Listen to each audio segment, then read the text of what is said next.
Yo, what's up guys? My name is JT and we're going to take a look at a brand new model from Broadway Limited right here on Model Railroading Southwest.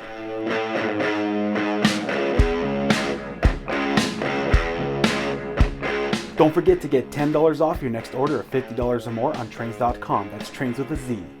So on this video, we're going to check out the brand new Challenger from Broadway Limited through the Conductors Club. Now, if you're not a part of the Conductors Club, you better get to it. It's only $30 a year. And then you get discounted locomotives. Now this was an excellent deal. $350 for a Paragon 4 locomotive. In addition, you get a receiver for the Rolling Thunder. The Rolling Thunder's probably about $100 for the receiver. And this engine's easily a $700 engine. You cannot beat that. Now, for 2025, they're releasing diesels. Now, that deadline's coming up pretty quick. So if you want to jump on that, you better get it now. And those engines are significantly discounted too for Paragon 4 and the Stealth series. Now this year they're not offering the Rolling Thunder with the locomotives, but maybe in the future they'll do it again. But like I said, $350 for this locomotive, a die-cast locomotive with sound. Nah, you cannot beat that. So let's take this over to the layout and check it out. So what you're looking at is exactly how it came from the post office. In this big box, it's about 2.5 feet long. It's pretty big. It's a pretty big box. Let's go ahead and open it up and see what's inside. So it feels like there's like a foam case.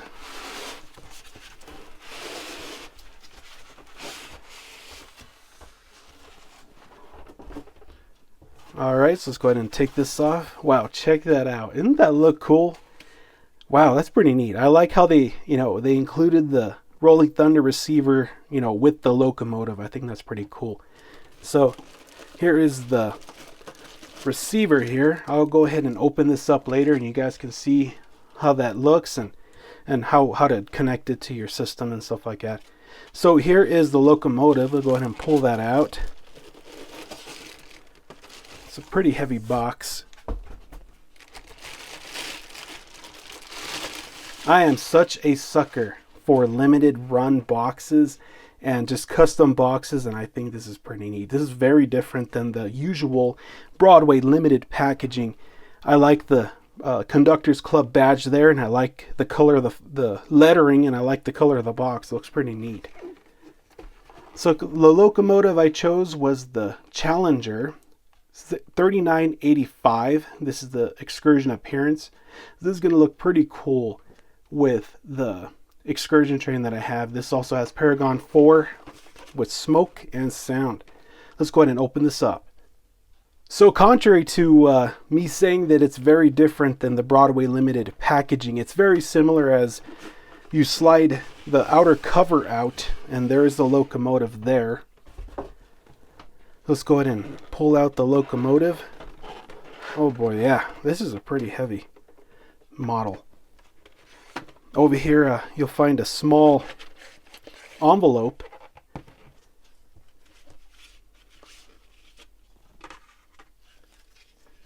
In the envelope, you'll find the operator's manual, a Conductors Club pamphlet. Here's the information for the lighting with the standard mode and the pro mode and all that stuff. And here is a exploded diagram of the locomotive.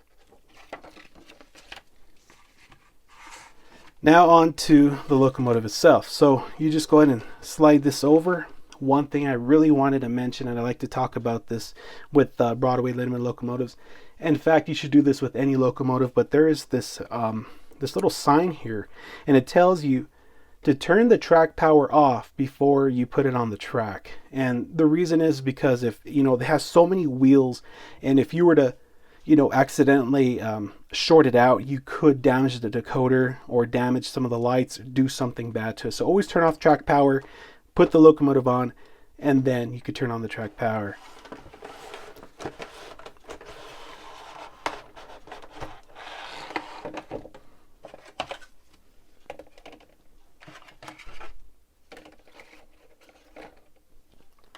So up top here, you'll find that there is a coupler that you can replace the dummy coupler with. Also, there's a funnel for the smoke fluid. And here's a small tool so that you can remove the rods and such so that you could replace the traction tires there. Put those off to the side, so just pull this up here. And there's the locomotive. All right, let's go ahead and take this out. Man, that is a heavy locomotive. So let's go ahead and get this out so we can take a look at it and take a look at the details. Okay, so here's the Rolling Thunder receiver. So this one does not come with a subwoofer, so you're going to have to supply that on your own. If you have any questions about subwoofers or which one you should order, go ahead and ask me. I'm a huge audiophile. I love sound, so I can get you, in the right direction of a budget subwoofer. You don't have to spend thousands of dollars for a subwoofer. There's some really mean subwoofers out there, but in this case, a nice little, a Polk subwoofer or a clip subwoofer will work in this case for the model train's sake. So here's the box. Let's go ahead and open it up. You just flip that open and let's see what's inside. All right, so here's what we have. We have the instruction manual sitting on the top right here, so you can go through this. Lets you know how to set up the receiver the way to your liking and stuff like that. So here's the receiver itself. It's very small, nice and compact. It's a nice little box there. I like the way it's colored in the that red color there. In the front here, there is a data jack, program reset, and also an LED to show you that it's on. On the back over here, there's a RCA for the subwoofer for the output, and there is the power cord. Right here is the RCA cable to connect from the receiver to your subwoofer. That's what that's for. Here is a connection for the track to the machine so that you can configure some values and all that stuff. And here is the actual power cords. Okay, so here we have the entire locomotive right in front of us, and this model is so heavy. It's got a die-cast frame, a die-cast boiler, and a die-cast tender. It's got a ton of detail, so let's jump in and check it out. If we take a look at the front of the locomotive, you'll find that there's a ton of detail. There are number boards at the top of the boiler. The numbers are extremely crisp. They're also lit with LEDs. In between the number boards, there is a bell, which is made out of brass, and it does move. Right below those number boards, you'll find some marker lights, which are lit with LEDs as well. Just down below, there is a marker, a placard that says Union Pacific 3985. On the pilot, you'll find that there is a headlight, which is lit with an LED bulb. On either side of the headlight, you'll find that there are number boards there as well. On the pilot, there's a ton of detail along with a bunch of grab irons. Right below, you'll find that there's coupler cut bar detail, and here is a little door that opens up, and you'll find a dummy coupler. I'm not going to demonstrate that. I tried opening it earlier, and it won't open, and I don't want to break anything. I don't need it open, so I'm going to leave it the way it is. All right, let's take a look at the side. Here, if we take a look at the fireman's side, you'll see that there's a ton of piping and detailing. I really want to draw your attention to the valve gear and the reverse gear. This all looks completely amazing. It is unreal. There's so much detail in that reversing gear, and also where the cylinders are, all the piping underneath the sill there. Up here you'll find that there's some grab irons and some piping as well. The rivet detail is absolutely amazing. There is a nice little placard there. I'll show you it just a little bit later. What I really like about the valve gear or the rods is that they're blackened, and they're not just, these big striking chrome rods. They're actually, blackened so that it doesn't take away from the entire model, and they're more subtle than what you would find in other models. So as we take a look closer to where the cab is, you'll find that there's a ton of detail. We'll start off over here with the steam dome. You can see that there's some piping there with a bunch of brackets. You'll see the dynamo there, which looks absolutely fantastic. A ton of detail. Looks great. I love it. Down here, you'll find that there are some more valve gear. Now, one thing I wanted to point out is that this axle here and this axle there, they are both equipped with traction tires. So this thing can pull like you wouldn't believe. It's great. Over here near the ash pan, you'll find that there's a ton of piping as well. And there's a ton of rivet detail. It is absolutely amazing. You'll see that the truck down there looks pretty nice. There's a ton of detail in it as well. If you look at the cab, you'll notice that there is a window there, and that does open. I'm not going to demonstrate it too much because it doesn't open quite great. And right below the window, you can see that there is a small armrest there, a simulated armrest. On the top, you can see that there is a little hatch there, and that does open up, as you can see there, which is pretty nice. I think that's pretty, realistic looking. There's the road number 3985, which is crisp and looks great. Let's look closer down where the tender is. So as we take a look at the tender, you'll see that there's a ton of underbody detail, such as the frame for the wheels. The truck frame looks absolutely amazing. So does the truck there underneath the front of the tender. You can see that there's brake detail and all of that. The tender has a ton of rivet detail, especially for being a die-cast tender. They did a good job in getting all of those rivets all molded in perfectly. Now, if you see over here, there's a small door right there. You can see that there is some latch detail, also some hinge detail, and it says fire hose only. Now, you'll find that there is a small ladder right there, which is pretty neat, looks pretty nicely done. And so let's go ahead and take a look at the rear of the tender. So upon closer inspection of the rear of the tender, you see that there's a ton of detail here as well. There's some ladders right there. There's some grab irons there at the top. At the top of the tender, you'll find that there is a red light there. Unfortunately, it is not lit. Right below that light, there is the rear headlight or rear light, and that is actually lit with an LED bulb. Looks pretty good. In the rear, you'll find that there are marker lights on either side of the tender, which look pretty good as well. Down below, you'll find that there is a metal coupler. It is not a KD. There is coupler cut bar detail. Also, there is a pipe that comes down from there down below. And there is a air hose to the right. Looks pretty good. So if we take a look at this side of the tender, which is the engineer's side, not much is entirely different. It has all the same good details as the other, although there are some add-ons on this side that was not found on the other. So let's go ahead and take a look. Over here, there's a small box right here. You can find some hinge detail, also some latch detail. And over here, there's some nicely done hooks. They're very thin. They don't look bulky whatsoever. They're very nicely done. Down, you can find the truck detail and the side frame detail for the wheels. Looks pretty good. So here at this view, you can see that I have the tender and the actual locomotive kind of pivoted some. In this area, I wanted to point out that you can see that there's a deck plate right here. It has some good diamond plate simulated finish to it, which is pretty neat. On the tender, there is some grab irons, and also there's a bunch of details back there as well. Another big thing that I wanted to point out with this model is that you can't see the wires coming from the locomotive to the tender, which is great. I like that. You don't see a bunch of wires, a big wiring harness hanging down from the bottom of the cab going into the tender. It's just really great that they were able to incorporate that into the drawbar somehow or another. I really can't tell exactly how it's done, but it looks pretty good. I like it. The engineer's side is not entirely different from the fireman's side when it comes to quality of detail.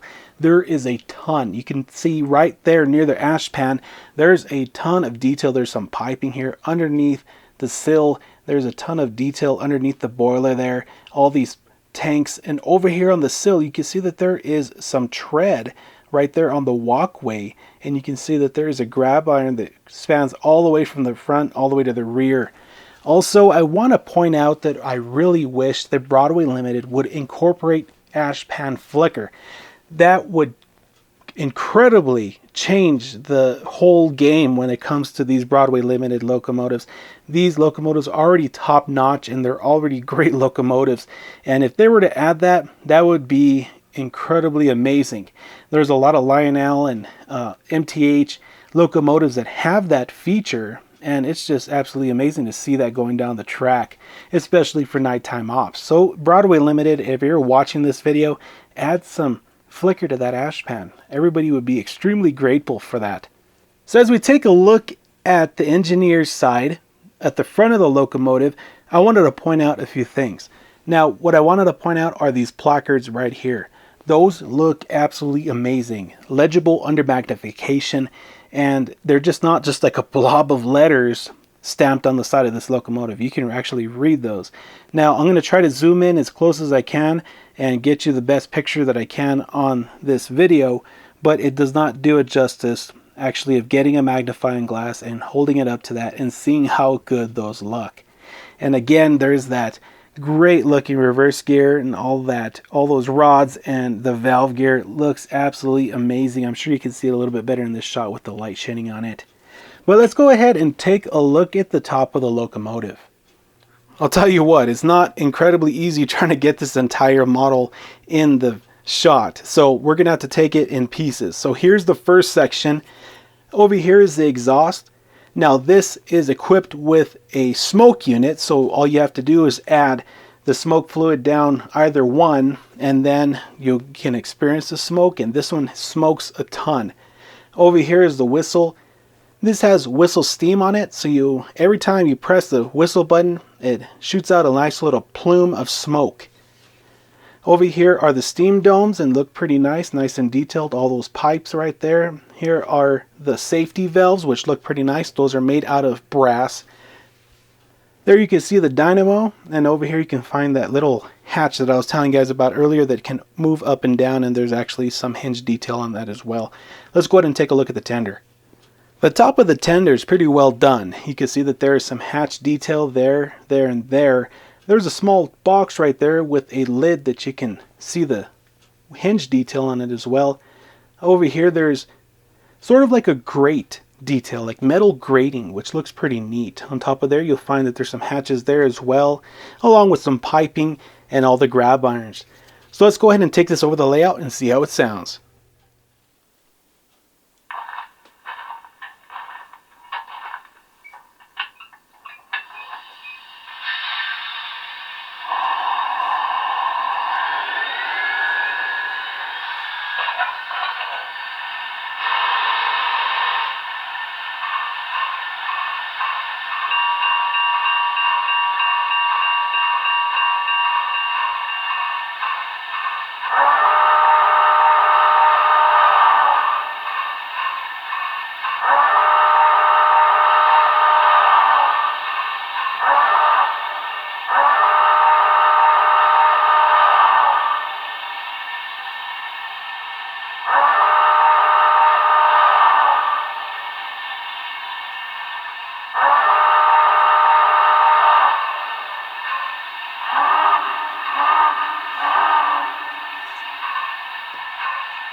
Sorry, they got a switch problem down at 119 and a bunch of traffic coming.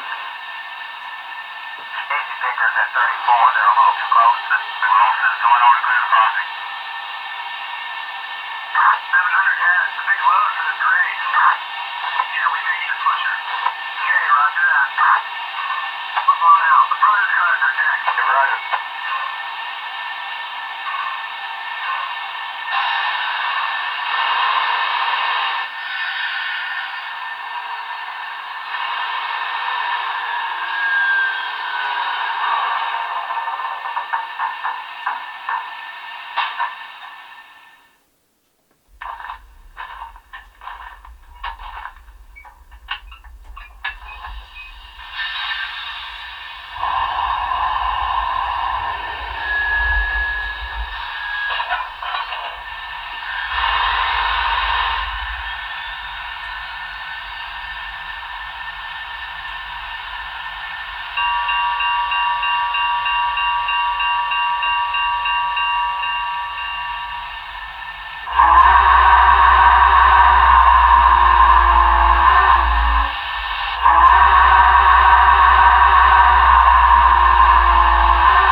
So overall, I think that Broadway Limited did an excellent job with this model.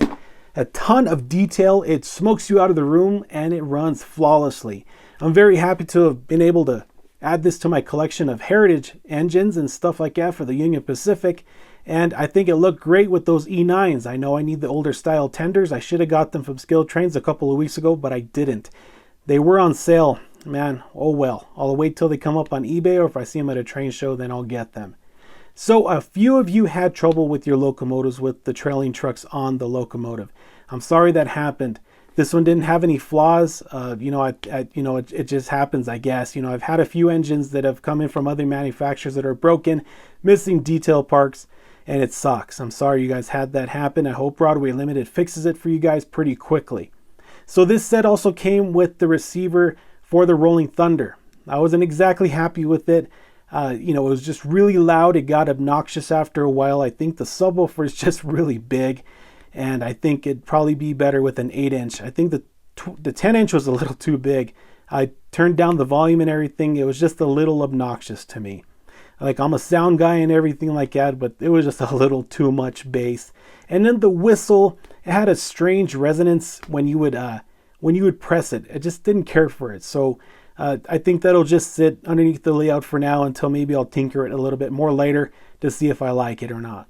So overall, I really like this locomotive. I think they did an excellent job. Like I said earlier, if you think that they did the same thing, put in a comment down below. If you think they did subpar on the model, put it down in the comment down below again. So that's pretty much it, guys. There's a lot of stuff coming in the future, a lot of pre-orders. So that's pretty much it, guys. Talk to you later. Take care and keep it between the rails.